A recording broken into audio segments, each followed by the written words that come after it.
जीने के क्रम से हमारे जीवन से हमारी आयु समाप्त हो रही है। यदि हम कर सकें तो भगवान से प्रेम कर लें।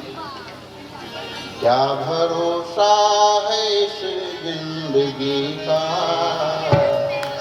साथ देती नहीं ये किसी का। क्या भरोसा है इस जिंदगी का, साथ देती नहीं है किसी का। साथ देती नहीं है किसी का, साथ देती नहीं है किसी का। क्या भरोसा है इस जिंदगी का, साथ देती नहीं है किसी का। क्या भरोसा है इस जिंदगी का, साथ देती नहीं है किसी का।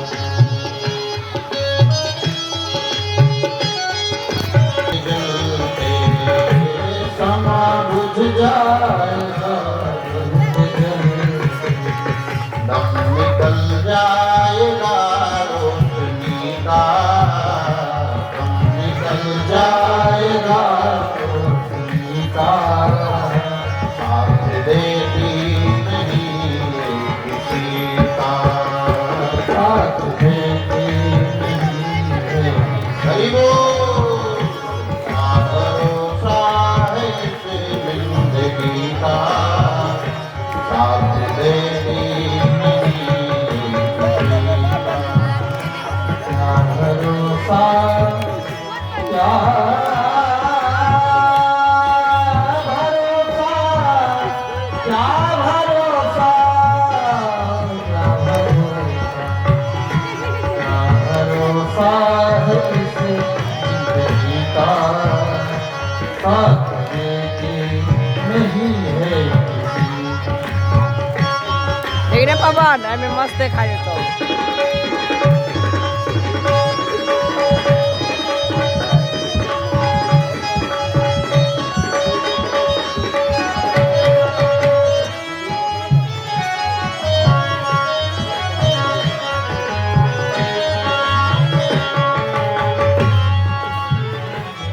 दुनिया है हकीकत पुरानी, दुनिया है हकीकत पुरानी, दुनिया है हकीकत पुरानी, दुनिया है।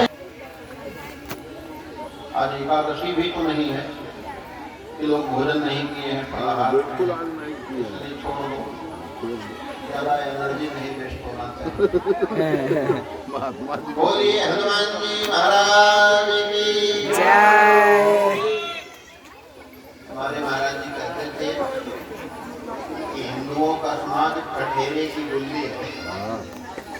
ठठेरे यहाँ से लेकर के पीछे जो लोग दीवार से सट कर बैठे हैं वो सब जय बोल रहे हैं, खूब बढ़िया। वैसे जो लोग खड़े हैं वो चाहें तो बैठ सकते हैं, अभी भी बीच में पंडाल में थोड़ी बहुत जगह है। और पर कोई बात नहीं, जिनको खड़े होकर के सुनने में आनंद है वो खड़े होकर के सुने, जिनको बैठ करके सुनने में आनंद है वो बैठ करके सुने। किसी को बैठ कर, किसी को खड़े होकर, किसी को चलते हुए, किसी को नाचते हुए, किसी को व्यवस्था देखते हुए भी सुनने का आनंद आता है। हाँ, कई बार तो हम लोग कथाओं में देखते हैं दो चार बेचारे व्यवस्था में ही रह जाते हैं, उनके कान में दो चार शब्द पड़ता है तो पड़ता है, नहीं तो कहाँ कौन बैठेगा, कहाँ कौन उठेगा। भाई व्यवस्थापक लोग अगर व्यवस्था नहीं करेंगे तो कथा हो पाएगी क्या? जो लोग व्यवस्थापक हैं उनकी जिम्मेदारी सामान्य लोगों की अपेक्षा दुगनी हो जाती है। उनको कथा भी सुननी है, वो कथा नहीं सुनेंगे तो लोग कहेंगे लोग खाली दरी और चद्दर के लिए परेशान है।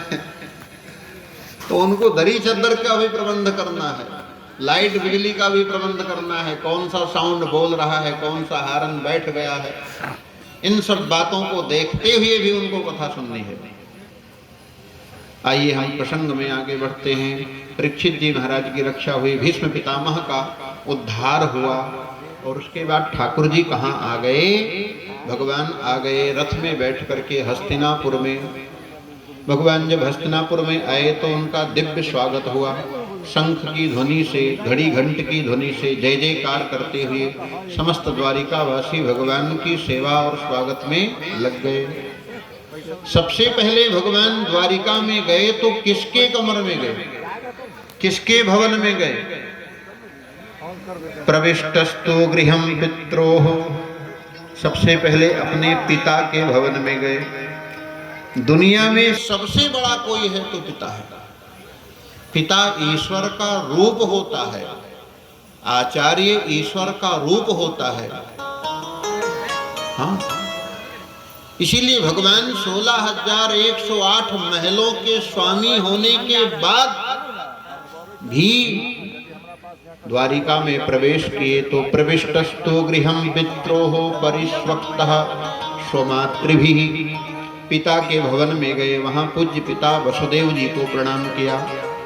उसके बाद बबंदे शिरसा सप्त देवकी प्रमुखा मुदा, 7 देवकी आदि विशेष माताओं को ठाकुर जी ने प्रणाम किया।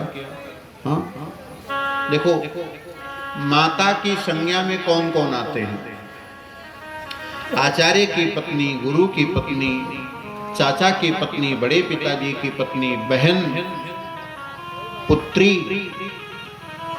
मौसी की बेटी, यह सब माता की संज्ञा में आते हैं।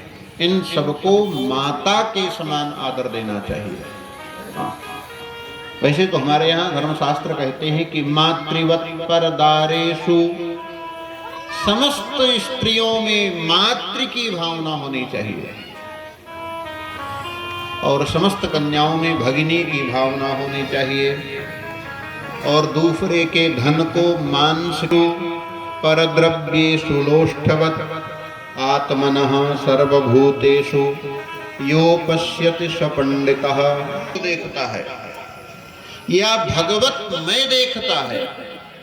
सभी स्त्रियों में माता की भावना रखता है, दूसरे के धन को मांस के समान